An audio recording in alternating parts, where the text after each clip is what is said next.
Dr. Gwen Ramokgopa is a South African politician who was elected the Treasurer General of the governing African National Congress in December 2022. She was formerly the Deputy Minister of Health under President Jacob Zuma from October 2010 to May 2014. She was elected to the party's National Executive Committee for the first time in 2017. Thank you very much, program directors, and I think we should give ourselves and the artists that started us with energy. And I saw a lot of you were joining in a very big round of applause, because indeed this is the time for women celebration today.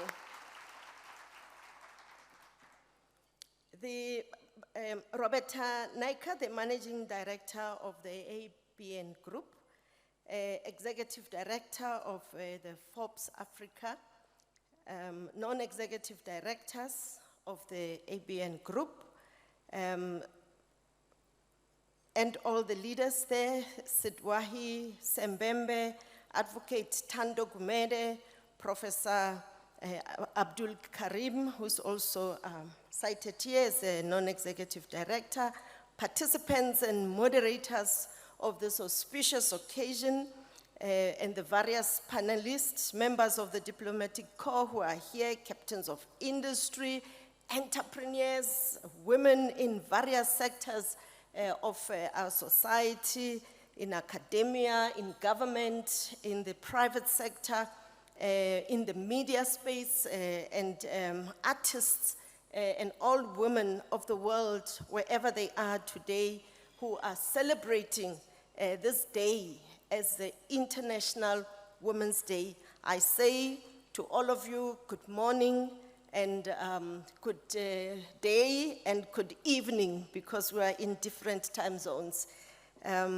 Indeed, I'm really privileged to be one of the speakers today, to look back and look at the progress that we have made, and I think together we can agree with the support of progressive leaders in the world, progressive men and men who are confident of their humanity and see humanity also in women.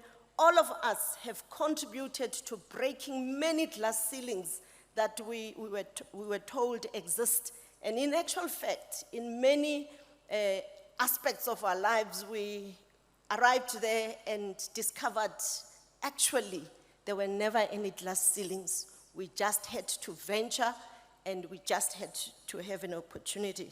And I think today is for us to celebrate the achievements, to celebrate the contributions for empowerment of women and improvement of the lives of the girl child, equally with the boy child who is also born by a woman, and also to say, what else do we need to do to get to a more gender equitable society? With those words, I wish you well, those who have organized this great occasion, and I would also want us to give a big round of applause for the organizers. It is important that we organize ourselves to deal with institutional challenges that we have in society. So I really want to salute Forbes for having consistently and in a sustained manner convened this Forbes Women Africa Awards and summits. And I'm told that this may be one of the biggest summits celebrating this day in our continent, if not globally. I think let's give them a round of applause for that. We were taught by women who nurtured us. We had many mothers. They taught us that organization is strength, networking is power, and that women must never feel alone, must never be alone, must always also support one another to make the advances that South Africa and many other countries have made for the empowerment of women. The theme is really inspiring. Women unscripted, powering innovation and impact in Africa. I want to start by quoting one of the men that inspired me as a young girl fighting for the liberation in our country against a monster and a brutal system, the colonial apartheid system. And these are the men who challenged us not to feel small, but to feel that we matter and to feel that we have a duty and responsibility to the generation of children and the nations that would come after us. So we knew as we were fighting for the liberation of our people in South Africa that should we survive, it would be good. We'll be here to celebrate the successes of our efforts. But should we not survive, the world should be a better place for the generation after us. And therefore, I will quote President Samora Machel, who said, open quote, "The emancipation of women is not an act of charity, the result of a humanitarian or compassionate attitude. The emancipation of women is a fundamental necessity for the revolution, a guarantee of its continuity and a precondition for its victory." I close quote. Indeed, we've come a long way from the 1800s, 1893, when New Zealand became the first country in the world to allow women their right to vote. As we were looking at the impact of COVID in our various nations and on also women in particular, we also realized that the Spanish pandemic of a century ago also coincided with women in the United States also getting an audience from the male leaders there that they also deserve to have the right to vote, the right to contribute to the advancement of their societies. We also know that today we celebrate Women's Day because of the women who were women workers who stood up and said, our labor should be equally recognized as important for the economy as the labor of our male counterparts. So women have been champions, they've charted difficult terrains for us, they've opened pathways for us, and ours is to look back and ensure that we take lessons and we forge ahead to make the world a better place for other women and girls, and indeed the boys we also give birth to. I'll say that many a times because sometimes that is understated, that we also would like to have boys and men appreciate that they are, because women were there for them from conception, as we looked after them when they were little babies, and growing into young men and also males that we also love, and we also wish that they could see themselves, their humanity, in their sisters' eyes, in the other women's eyes, as we see in them. I've been asked to talk about the power of women in driving the African agenda. It's one of my favorite stories because I am an African woman. And I'm an African woman who believes that we African women are not of a lesser God, and that African women have got sisters all over the world that are ready to handhold and make the world a better place for all the women and girls in their communities. But where are we globally? 1 in 10 women live in extreme poverty. And in conflict areas, this is 7.7 times for women who live in extreme poverty. And the number of women living in conflict areas, unfortunately, has doubled since 2017, and over 614 million women live in such conflict areas. Climate change is also set to leave more than 200 million women and girls hungry by 2030. The estimates are that vulnerable men will be half of this. Only 61% women are in labor force at prime age versus 90% of women. So in as much as the world has progressed in ensuring gender equality, we still have a long way to go if these statistics is anything to go by.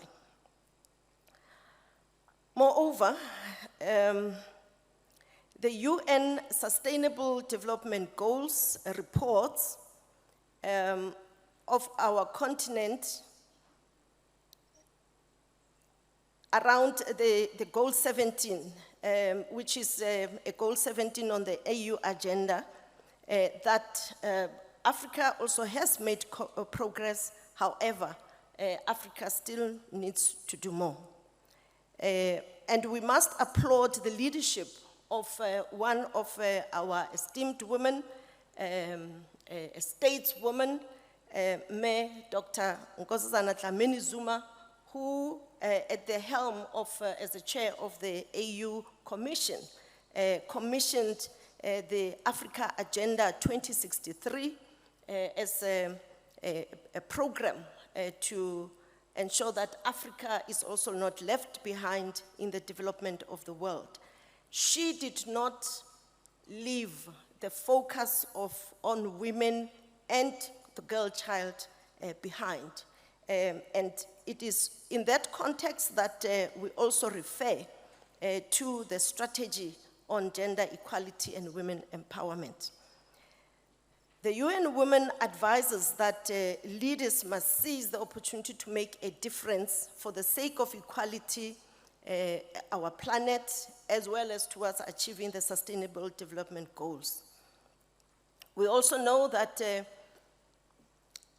over 100 million more women could be lifted out of poverty through education, family planning, fair and equal wages, and expanded social benefits.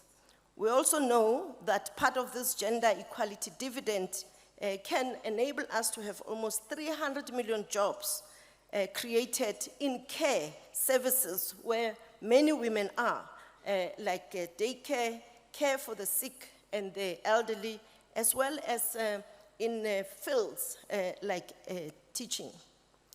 We also know that part of this gender equality dividend, should we succeed together, will result in investment in peace, laws, and policies that would transform our society for the better. In terms of the social norms, access to land, poverty, healthcare, education, and decent work and finance.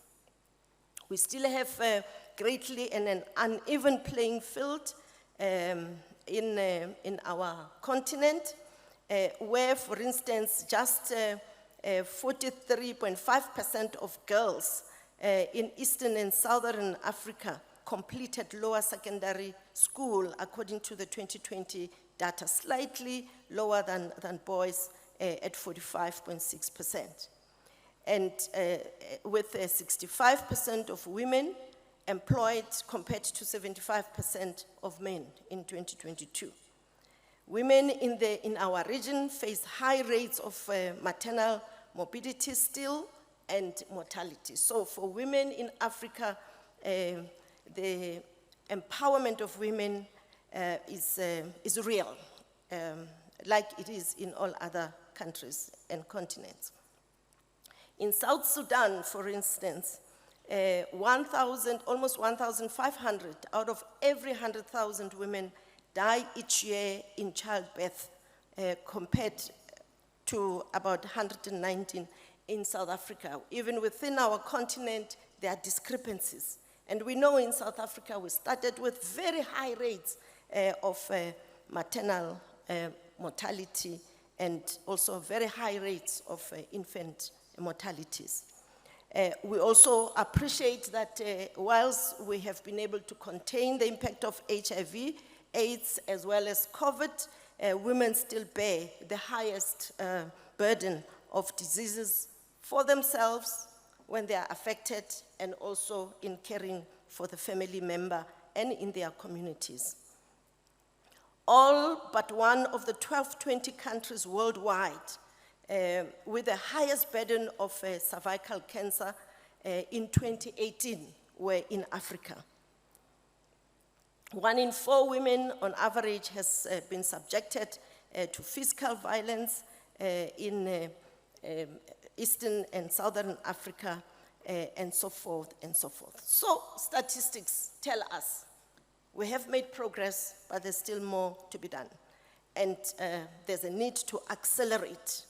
And this is in the context of the UN theme of today, which is really focusing on investing in women and accelerating progress of our various countries.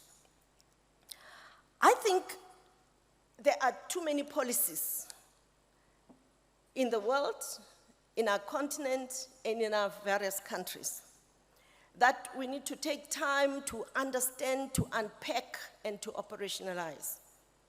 I talked about the impact of COVID disproportionately higher on women. In our country, our president, at the behest of women, declared during the height of the COVID pandemic that also gender-based violence was also an epidemic to focus on. And out of that, there were strategies developed and commitments and also structures put in place to make sure that the pandemic or the epidemic of gender-based violence is mitigated in the face of the severe global pandemic. So one of the commitments that emerged during that period was that for women to really advance and be less vulnerable to gender-based violence, there's a need to ensure that there are resources available, there are opportunities available, and that there are deliberate and intentional interventions to make these accessible to women. One such area is the procurement in the state institutions. And the commitment of our country is that 40% of the budget available for procurement in our country, in our our departments, public sector, and state-owned enterprises, 40% must be benefit women. Women must have access to that. We're still far behind in terms of that. We also know that even to support the African Union gender equality and women empowerment program, there are funds that have been made available. So we need to make time to study these instruments and opportunities and resources available, and platforms like these exchange ideas, exchange achievements, and exchange also innovations to make it work. The pillars of gender equality and women empowerment 2018 to 2028 in Africa is firstly maximizing opportunities, outcomes, and e-tech dividends, your focus of this August event today. We now talk of techno-capitalism, that capitalism is shifting, the marketplace is shifting to being digital, and women must not be left behind. Pillar 2 focuses on dignity, security, and resilience and recognizes that the rights of women and girls to dignity, security, and bodily and psychological integrity are most often compromised when women are subjected to violence. So we still need to put a lot of focus on combating gender-based violence. The third pillar highlights the need for effective laws, policies, and institutions. And we want to call on those in the academic and knowledge institutions to really focus on these enablers and assess objectively how far we are. I want to honor one of my late sisters in the gender equality struggle, Dr. Namani Mahau, who with others developed the harmonization matrix as the monitoring and evaluation system to support the women's, the Africa gender and women's empowerment strategy. Dr. Namani Mahau is one of the least celebrated women, a developmental, academic, innovative researcher, and one of the many African women intellectuals still to be adequately recognized. Together with her, we approached the University of Pretoria and established a research program to support the programs of gender equality and women empowerment in our country and also in the continent. And in particular, to support the AU Commission Chairperson, Dr. Nkosi Dlamini Zuma, during her tenure. We want to challenge other institutions in the African continent to ensure that the academics and research agendas are not ivory tower-based, but they are based in the reality and the experiences of their nations, and in particular to unlock the gender equality dividend for the countries. African men also raised their hands to be counted as accelerators for gender equality, for the benefit of their daughters, sisters, wives, mothers, and indeed themselves and their countries. At the conclusion last year of the 2023, the third such edition of the Men's Conference on Positive Masculinity held in our country, AU heads of states and governments committed to a declaration that would identify and address drivers of violence against women and girls in the economy, culturally, social sector, and governance sphere. So we are all together in it. What is left is that we must be able to account to one another and to celebrate, as we're doing this morning, the progress that has been made, and celebrate the leadership, be it men or women, that also are making a difference. The key highlights that I want to leave you with, that must inspire us to remember that in my world and in the world of many of us, and maybe that's the real world, there are no glass ceilings. It is time for women to stand up. It is time to women, and as we rise, we must remember to lift others, as advised by our forebearers, like Charlotte Maxeke, who was one of the women that tested glass ceilings, and when she raised her hand, she found that no, the air is clear, and indeed the sky is the limit. These achievements that we must celebrate, we must identify those that have contributed to these achievements significantly and celebrate, and then go back and review, advance, come back and celebrate. One of the key catalysts I used to turn around institutions where I've been deployed in government, including in the Department of Health in Gauteng, in the municipality as a mayor of Tshwane, and even where I am now as the treasurer, the first ever woman treasurer general of the African National Congress. Thank you very much. So what are the instruments or the catalyst that I use is to celebrate each and every progress that we've made. Because if you do that, you contribute also to stimulating the happy hormones that really help us to be effective and positive and impactful beyond measure. If we keep only focusing on what's still to be done, we stimulate what I refer as, in my space as a public health professional, as the sad hormones that depresses us, that take away our strength, that make us point fingers at one another, and that make us even less impactful and effective. So I really love celebrating achievements, and I want to congratulate you once more and continue with this good work. For instance, in the Eastern and Southern African regions,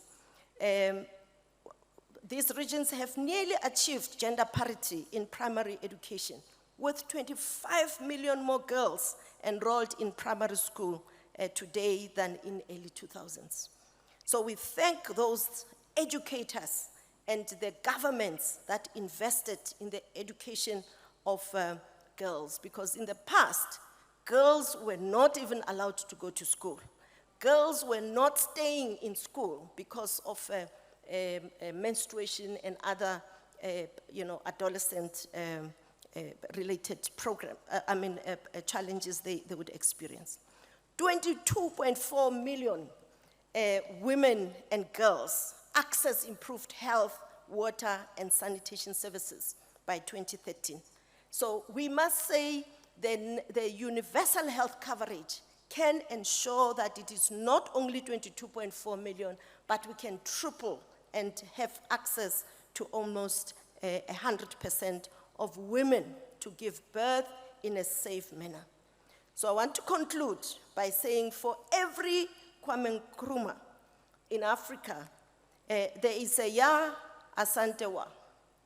For every Thomas Sankara, there is a Joyce Banda. For every Jomo Kenyatta, there is a Dahomey Amazons. For every Mensa Musa, there is a Queen Amina. And indeed, for every Nelson Mandela, there is and always be a Winnie Madikizela Mandela. Let's celebrate one another, and I wish you well. Thank you.